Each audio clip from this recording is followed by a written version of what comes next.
Hello, I am Jen Romano, UXPA 2025 conference co-chair, and I'm excited today to be joined by Bailey Lewis, who is one of our course presenters at our conference this year. Hi, Bailey. Hi, Jen. How's it going today? I am well. How are you? I'm doing great. Thank you. I'm excited to talk to you today about your career and what you've been up to and what you'll be teaching at UXPA. Love to start with your career. Tell us a bit about your career path, how you got started in UX and how you got to where you are today. Yeah, I think like so many of us, I ended up here quite by accident.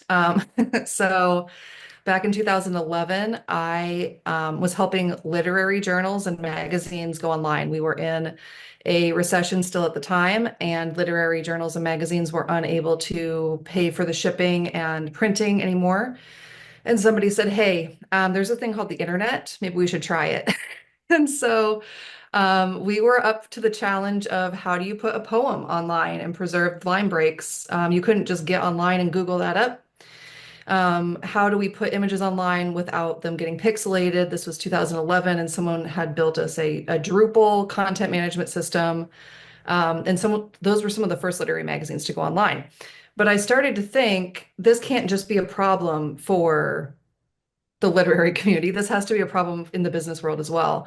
So I started to figure out what it would be called and figured out that what I really had loved most about my work with the magazines had been content strategy. And I started looking around for content strategy jobs, and someone hired a fiction writer and literary fanatic to be their content strategist. And that's how I got into user experience. Awesome. And how's that changed? What are you up to these days and what has that path been like?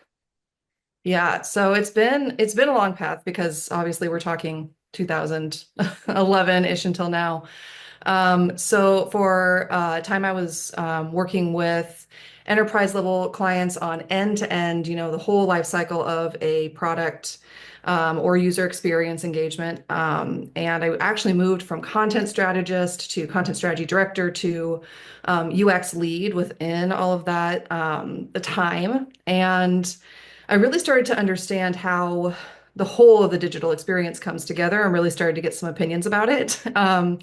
Especially in terms of something that's really important to me, which is empathy, compassion, and sensitivity actually being a strength and a power instead of the weakness or thing to fix that we so often perceive it to be. And I started to notice how the people I was working with, so we were on the user experience side, but the people I was working with, the communications people, the marketing people, even the other product people, they, by nature, they want to communicate, they want to help people, they want to interact with people.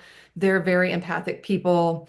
And sometimes trying to direct that in a business world can be difficult. You can come up against pushback and obstacles. So a few years ago, I went out on my own to start my own business to help people to create digital experiences that were more full of empathy, more full of compassion, more cognizant of the real human and emotional experience that people do have online.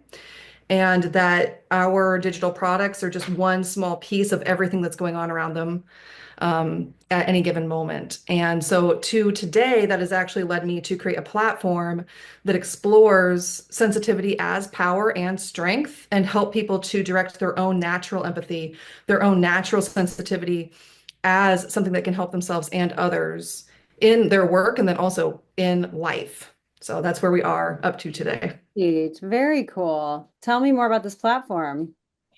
Yeah, so it's an interesting story, and it's actually happened as the conference has been coming together. So it's new news. But back last year, this is, I don't know, kind of a strange story, but also one that you hear sometimes, I guess. Um, I got onto TikTok and I spoke a little bit of my truth into the camera.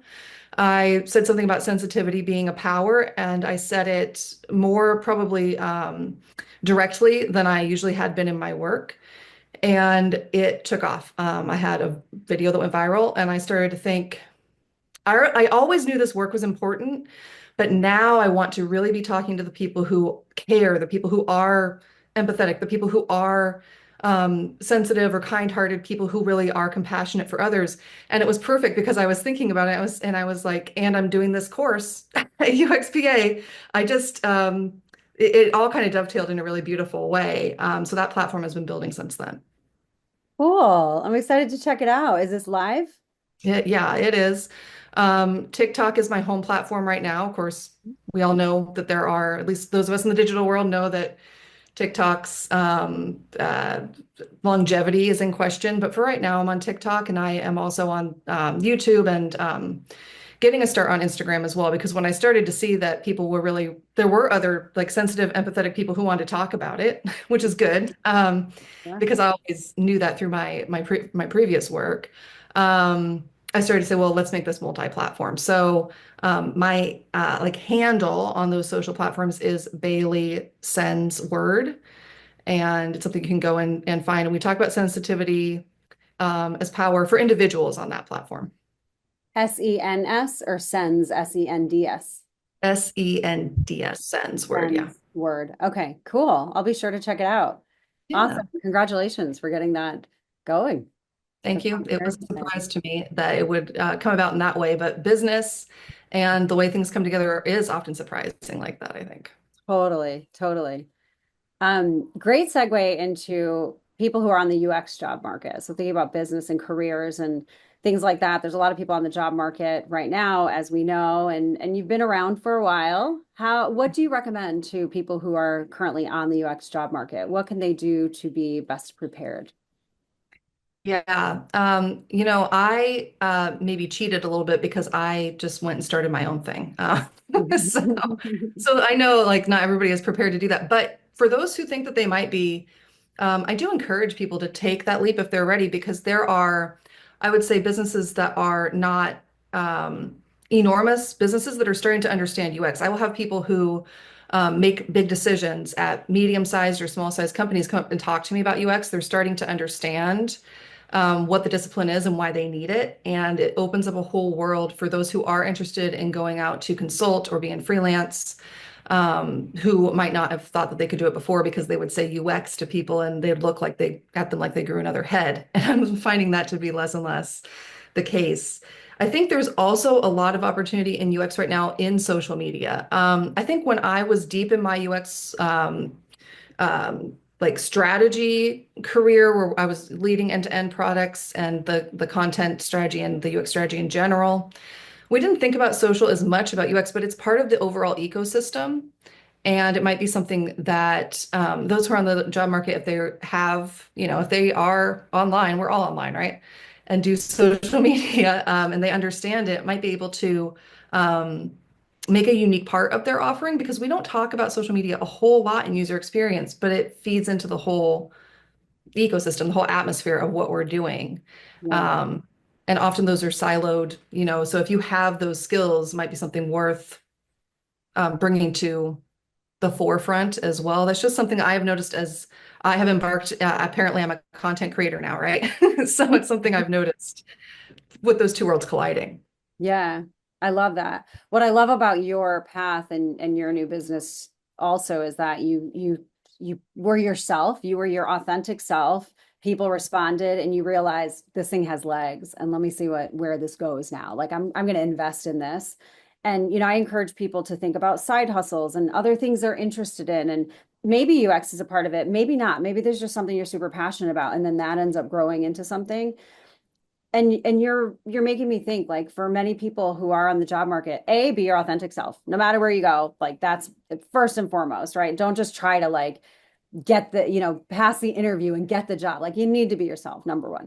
Number two, try these things. Like be your authentic self, show yourself. Somebody might grab onto something that you didn't even realize has legs, and then that ends up taking your career in a completely different direction. Exactly. Yeah, I think if anyone had told me that I would be creating my own content here and now and that would be um kind of the platform I was building, I would have said, "No, I make content for other people." But the skills are so transferable when you are a UX professional.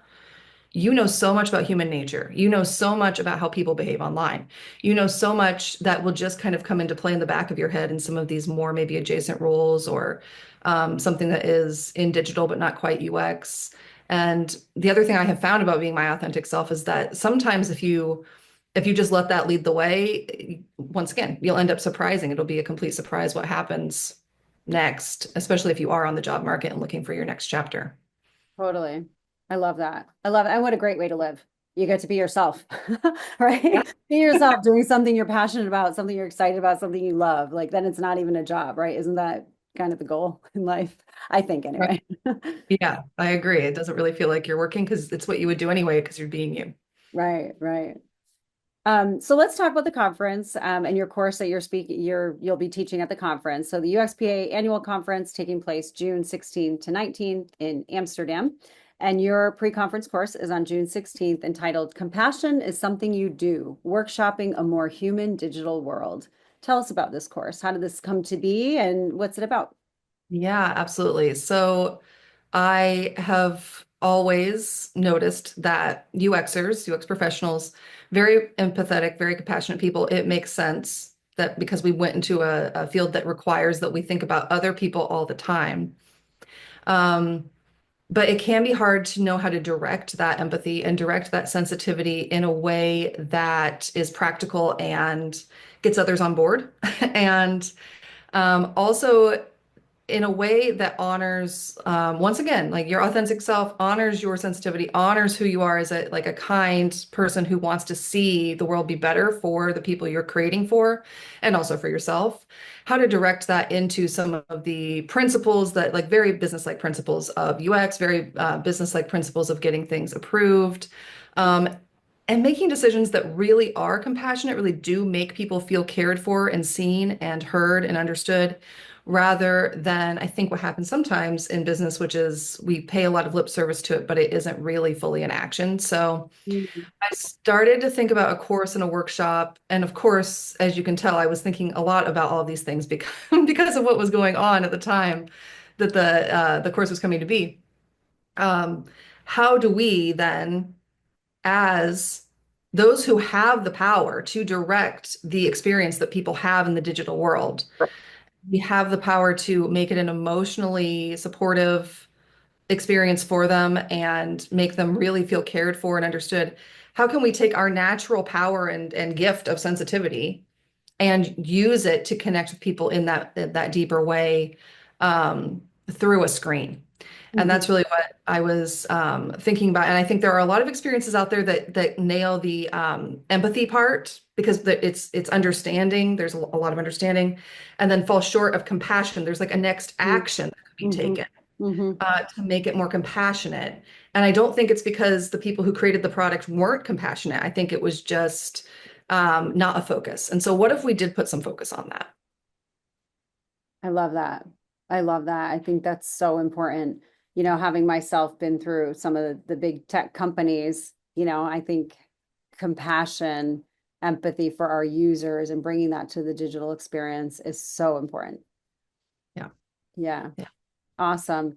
Who would you say this course is for? At the conference, we've got junior to senior to director level people. We've got researchers, designers, content strategists, engineers. We've got all sorts of people coming to our conference. Who would you say this course is really for?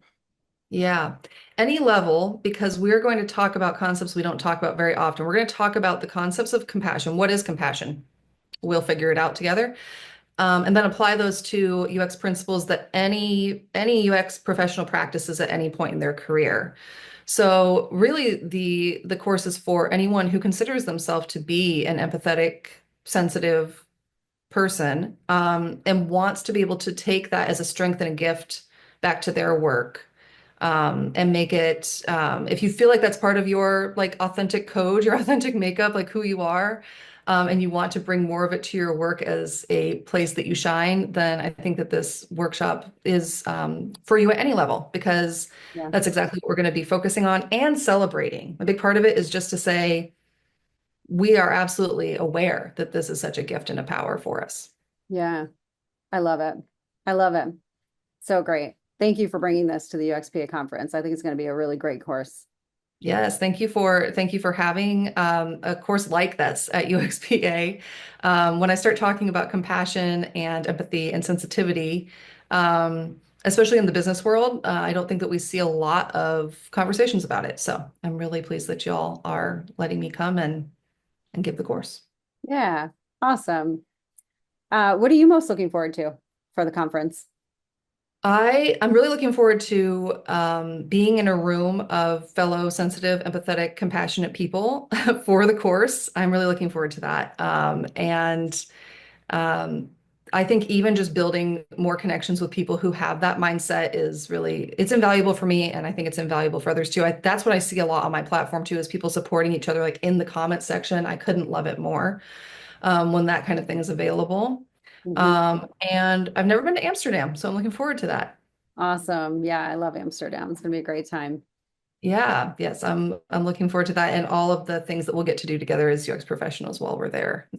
Yeah, I love the connection and the human exchange of knowledge, information, ideas at UXPA. yeah, awesome. Me too. All Yeah. right. Well, in addition to the conference, where can people find you? You mentioned Bailey sends words on social. Anywhere else if people want to get in touch with you? Yeah, LinkedIn is a great place to be in touch with me, especially as yeah, I'm building the platform. That's where eventually I'll talk about what's new and next in terms of more things that you can engage with there. But for now, LinkedIn or Bailey sends word Words, across. not words. Yeah, Word. one. Well, I do send words, but the handle is just one word. Perfect. Yes, at most of your social media platforms, you can Yeah, you find me mentioned there. Instagram, TikTok. Yeah. Getting started on YouTube. YouTube is a whole new learning curve. It's a good thing I was a content strategist for so long for me to get Mhm. on YouTube. And that's what I mean too, those skills do transfer when you are starting something new. Yeah, TikTok, Instagram, YouTube. And I think that is all. Also, though, if anyone is on Xiaohongshu, which is the Chinese social media app, Yeah. I did get on there when the TikTok ban was coming through and really enjoyed it, so I stayed. And I know actually more people than we think are on there. So Oh, cool. I'll have to check it out. yeah, Awesome. Well, thank you so much, Bailey, for chatting with me today. I look forward to seeing you in Amsterdam. yeah, same. Thank you so much. Thanks. Take care.